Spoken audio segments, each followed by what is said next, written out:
দার বালি তুলে বিরাট দুর্নীতি সিন্ডিকেট চলছে এবং যে দুর্নীতি করছিলেন মিস্টার গান্ধী তাকে আবার কালকে চোরেদের রানী মমতা ব্যানার্জি ফিরিয়ে এনেছেন ওই দপ্তরে। আমি সুনির্দিষ্টভাবে মাননীয় পরিবেশ মন্ত্রীর হস্তক্ষেপ দাবি করেছি এবং তিনি আমাকে বলেছেন যে তিনি এই বিষয়ে তার দপ্তর এবং তার দপ্তরের অধীন যে সমস্ত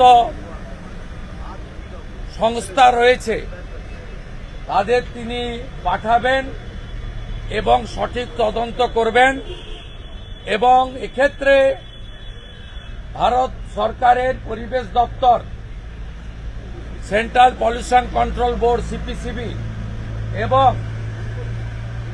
এনজিটির যে গাইডলাইন আছে, কোথাও যদি ভাঙা হয়, আপনারা জানেন 2 মিটারের বেশি খনন করা যায় না, স্ট্যান্ডিং ডাইরেকশন আছে।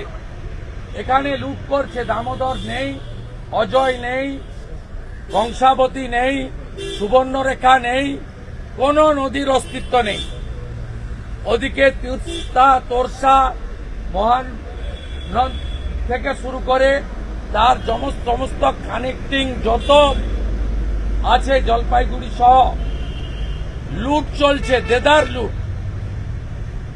কিছুদিন আগে জলপাইগুড়ির মালে সাংবাদিকরা প্রকৃতি মায়ের উপরে অত্যাচার বাধা দিতে গিয়ে 6 জন সাংবাদিক আহত হয়ে হসপিটালে পর্যন্ত গেছেন, আপনারা জানেন।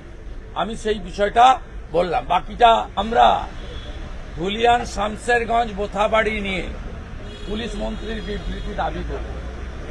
সাথে সাথে আজকে কলিং অ্যাটেনশনে আমাদের চিফ হুইপ অপোজিশন গত 7ই মে রেজাল্ট বেরোনোর পরে অদ্যাবধি ফার্স্ট ইয়ারে অ্যাডমিশন শুরু হয়নি।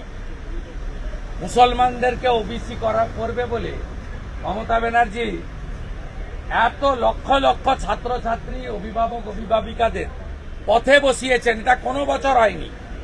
7ই মে এইচএস এর রেজাল্ট, আজকে 10ই জুন, নোটিফিকেশন হয়নি।